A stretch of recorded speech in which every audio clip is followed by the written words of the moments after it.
Salam sejahtera Malaysia, denyut nadi suara rakyat bergema di channel ini.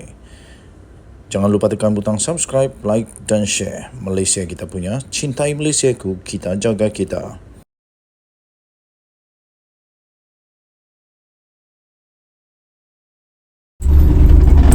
Salam sejahtera Malaysia, denyut nadi suara rakyat bergema di channel ini.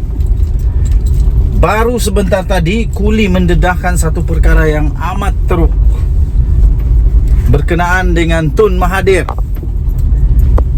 Dan saya pun terpinga-pinga ketika membaca itu, kerana benda tu betul dan benda tu buat Mahathir checkmate.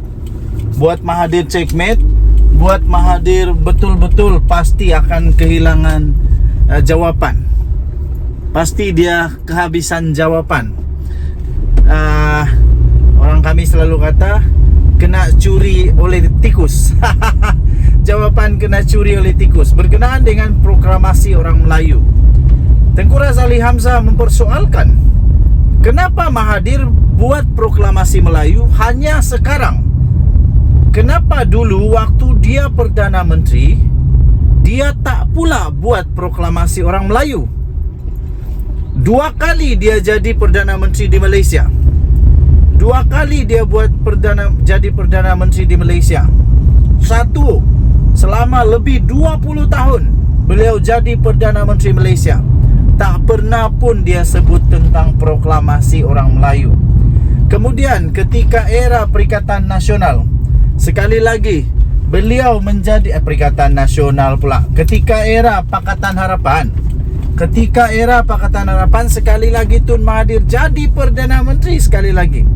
Pada ketika itulah disebut-sebut antara kejatuhan, sebab kejatuhan Mahathir kerana dia tidak dapat untuk mempertahankan hak orang Melayu. Pada ketika itu sepatutnya Tun Mahathir sudah pun melaksanakan proklamasi orang Melayu ini kerana dia berkuasa. Kan lebih baik dalam keadaan berkuasa itu beliau melaksanakan proklamasi ini, bukan sekarang yang hanya terpaksa menggonggong sahaja barulah dia membuat proklamasi orang Melayu. Kenapa dulu dia tak fikir pun nak buat proklamasi orang Melayu ini? Okey. Hanya selepas Datuk Seri Anwar Ibrahim menjadi Perdana Menteri, kemudian barulah dia terfikir nak buat proklamasi orang Melayu.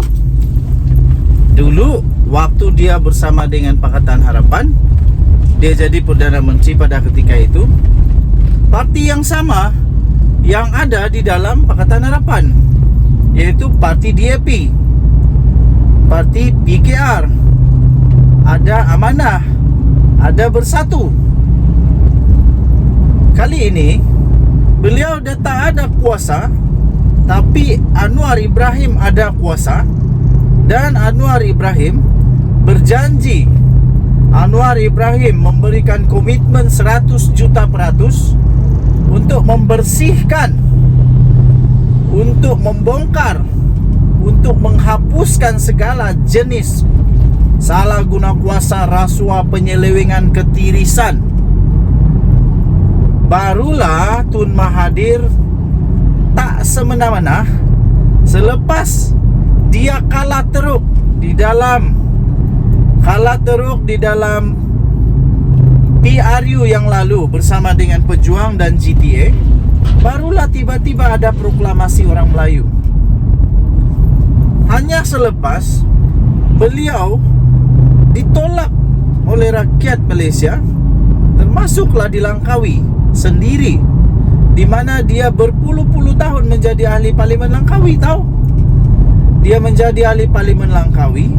Di Langkawi pun dia kalah. Orang Melayu di Langkawi pun tolak dia. Sekarang barulah tiba-tiba dia ada proklamasi orang Melayu. Dan kenapalah selama ini pun PAS tak terfikir pula untuk mau buat proklamasi orang Melayu? Kenapa hanya Mahathir yang terfikir untuk buat proklamasi orang Melayu? Bukankah lebih elok kalau proklamasi orang Melayu itu dibuat oleh PAS, dibuat oleh Bersatu, yang masih ada parti yang kuat, masih ada sokongan orang Melayu yang kuat. Tapi kenapa Tun Mahathir baru sekarang dia kata nak buat proklamasi orang Melayu dan dapat sambutan daripada beberapa pemimpin Melayu, terutamanya Hadi Awang. Kenapa ya? Dan kenapa berlaku sekarang? Itulah yang telah dipersoalkan oleh Tengku Razali Hamzah. Beliau mempersoalkan kenapa baru sekarang itu inisiatif baru dapat difikirkan oleh Mahathir.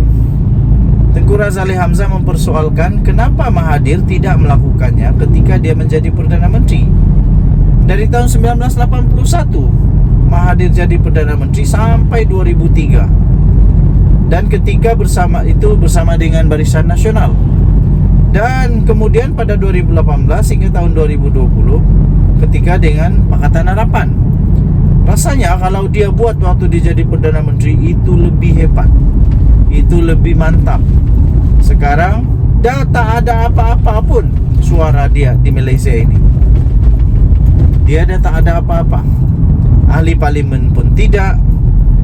Malah yang lebih teruk lagi, Mahathir ini tak ada parti. Sekarang dia tak ada parti. Dia tak ada parti kerana dia sudah keluar daripada Pejuang. Jadi kenapa sekarang pula dia dilayan dengan mesra pula oleh Tok Guru Hadi Awang?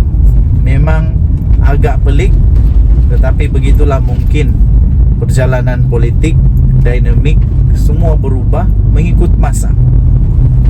Ini memang amat mengejutkan. Pengasas Petronas, Tengku Razali Hamzah itu bagaimanapun mengakui tidak mengkaji proklamasi yang telah disahut oleh PAS dan Bersatu itu. Kata Tengku Razali Hamzah dalam kenyataannya yang juga mempersoalkan kenapa Mahathir buat sekarang itu. Dia kata saya tak kaji sebenarnya.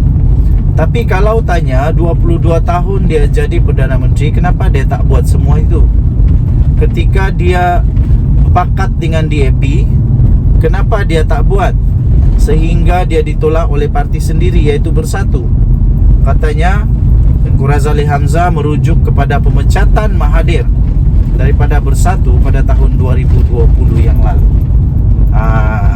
Kan? Betul juga. Sebelum ini ketika mengulas laporan mengatakan proklamasi itu disokong untuk menyatukan DAP. Apa ini? Untuk menyatukan dan menyelamatkan orang Melayu. Bekas ahli Parlimen UMNO Taufik Ismail berkata, ketuhanan Melayu tidak pernah terancam melihat pada bilangan orang Melayu yang berkuasa. Ya, di parlimen sekarang yang paling ramai orang Melayu. Jadi tak tahulah kenapa. Mungkin ada asas kepada ketakutan Mahathir itu. Tapi bagi saya tak adalah. Kita tetap kepada kontrak sosial negara Malaysia, mengikut perlembagaan negara Malaysia. Ketuhanan Melayu, hak istimewa orang Melayu dan Islam tetap akan dipertahankan mengikut kepada perlembagaan negara Malaysia. Denyut Nadi, suara rakyat, bergema di channel ini. Jangan lupa tekan butang subscribe, like dan share. Malaysia kita punya, cintai Malaysia aku. Kita jaga kita. Bye-bye.